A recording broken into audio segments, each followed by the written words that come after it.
When you first meet Lilly Lovebraids in Chapter 5, she feels like a mystery, a manic doll in a giant dollhouse, hosting tea parties with severed heads, talking to a candy cat plushie like it's her best friend. She's clearly broken. What's not immediately clear is exactly how she got that way and who she actually was before any of this happened. But Chapter 5 doesn't leave you guessing if you know where to look. Because buried inside Sweet Street, across a cassette tape, a skeleton, and an ID card, the game gives you everything you need to piece together one of the most complete and tragic backstories in the entire franchise.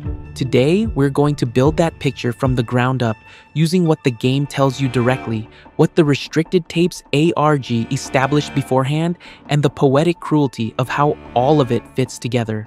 Because the story of how Gracie Green became Lilly Lovebraids isn't just interesting lore. It's one of the darkest examples of poetic justice this series has ever put on screen. Who was Gracie Green? Gracie Green was a Playtime company employee who worked as the lead counselor in the wellness and integration sector. And on the surface, her job description sounds relatively benign. She was responsible for helping the children who went through the Bigger Bodies initiative adapt to their new lives as toys. She appeared in memory videos, cheerful educational recordings played for the children before and after their transformations, presenting herself as a warm, friendly figure who existed to comfort and guide them through an obviously traumatic process. But the more you understand about what the Bigger Bodies initiative actually was, the more Gracie's role reveals itself. She wasn't a counselor in any meaningful sense of the word. Her actual function was brainwashing. She systematically worked to strip the children of their human identities, conditioning them to accept that they were toys and had always been toys. She used therapeutic language and cheerful presentation to make an irreversible, violent transformation seem like something to be embraced. And when the conditioning didn't work, when a child or a newly made toy refused to comply or acted out, Gracie had a solution for that too. She called it the bad toy box. What it actually was a grinder, a machine for destroying experiments that weren't behaving the way the company wanted. She used child-friendly language to send living beings to their deaths, and she did it with the same bright smile she used for everything else. The facade of warmth was the whole point. It made everything she did harder to recognize and easier to accept. The hour of joy and what came after. When the hour of joy happened, when the experiments rose up and turned on every Playtime Co employee in the building, Gracie hid. She tried to barricade herself in a room and contacted a security guard named Todd for help.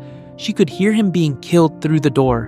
When the toys finally broke through and found her, she tried to persuade them to spare her, telling them she had only been trying to help. They didn't buy it, and the prototype, who was orchestrating everything, made a specific decision about what to do with Gracie Green. He decided that killing her would be too merciful. His exact reasoning, according to the game's lore, was that death was too generous a fate for her. So instead, he had her dissected and converted into a live test subject for the Bigger Bodies initiative. The same process she had administered to hundreds of children was now being done to her, against her will, by the same entities she had been conditioning. The result was Experiment 1468, Lilly Lovebraids, a tall, doll-like creature with 3 long purple braids made not from synthetic fiber, but from horsehair, artificial bone, and biological materials, all neurally integrated so that Lilly's mind could control each strand as if it were a limb. The document describing the procedure, which you can find in the game, is clinical and almost boring in its detachment, which makes it more disturbing. This was planned work. Careful, deliberate construction of a weapon made from a person. The tape, 96 Isolation Day, 122. Here's where the lore goes from dark to genuinely devastating. After the transformation, Gracie, now inside Lilly's body, was subjected to the same conditioning treatment she used to administer to others. That meant isolation, minimal food and water, and exposure to memory videos designed to overwrite her sense of identity. The specific videos they used were recordings of her former self, Gracie Green, delivering her cheerful educational programming. The cassette tape titled 96 Isolation Day, 122 which you find in the attic of Sweet Street after preparing for the tea party, documents what that process looked like from the inside. The recording captures Gracie, 122 days into the conditioning, watching one of her own videos. You can hear her trying to hold on to herself, recognizing her own voice, knowing that the person on screen is who she used to be. But the isolation is breaking her down. The line between who she was and what the videos are telling her she is keeps blurring. By the end of the tape, something shifts. The voice that was Gracie, lucid and desperate and trying to stay coherent, starts to give way to something else, lighter, more childlike, more certain. And then Gracie's persona is gone. According to the official wiki, as the recording ends, her identity is completely subsumed. What remains is Lilly Lovebraids. It took 122 days, which is, according to the game, the longest any adult has ever resisted the conditioning. And it still wasn't enough. Think about what that number actually means. Every other adult who went through this process broke faster. The children broke faster. Gracie Green, the woman who designed the conditioning program, the woman who had used it on dozens of others, resisted her own system for longer than anyone.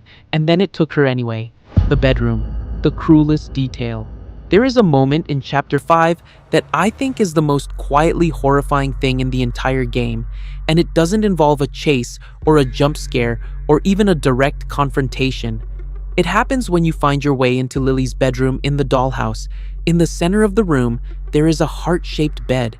When you open it, you find a skeleton inside, surrounded by plushies of Huggy Wuggy, Boxy Boo, Bobby Bear Hug, Kicking Chicken, and Lemon. Tucked inside the bed with the remains is a Playtime Company ID card. The card reads, Gracie Green, Wellness and Integration Counselor. And then, on further examination, death was deemed too generous a fate for Miss Gracie, Playtime's lead wellness and integration counselor. The skeleton in that bed is Gracie Green's original body. The prototype had it moved into Lily's room as an additional layer of punishment, forcing her to share her living space with the physical remains of who she used to be. Except Lily, having completely lost her identity through the conditioning, has no idea why the skeleton is there or that it's hers. She just knows it's in her room. When you hide and watch her walk in and discover that someone has been snooping, she speaks to the skeleton gently, telling it to go back to sleep and that nobody is going to hurt it anymore.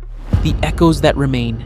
Here is what makes the Gracie and Lily connection so interesting beyond just being dark backstory. Even after 122 days of conditioning and over 400 days of isolation, pieces of Gracie Green still surface inside Lily's behavior. The game's wiki explicitly notes this. Lily quotes Gracie's own lines back about good toys and bad toys. She references the bad toy box, which was Gracie's euphemism for the grinder. When she discovers someone has been in her room, she says they'll be sent to the bad toy box, using the exact language Gracie used professionally to manage children she was punishing. The poetic justice that isn't. There's a version of this story that reads as a clean moral.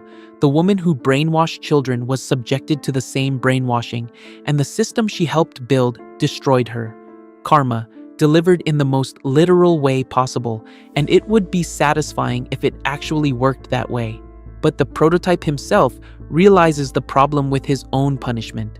According to the game's lore, after Gracie had been fully conditioned into Lily and could no longer remember her crimes against the orphans, the prototype understood that the punishment had lost its point. She could no longer suffer for what she did in any meaningful sense because she had no idea what she did or why anyone hated her. The effectiveness of his revenge, his very specific, deliberate revenge, was undermined by the method he chose to deliver it.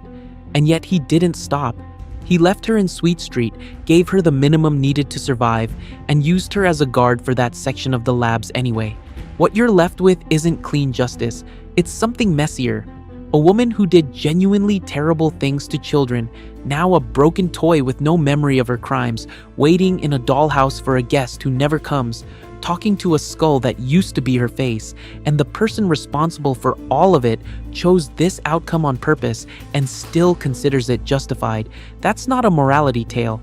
That's just the factory doing what the factory does, turning people into objects and then finding new ways to make even the objects suffer.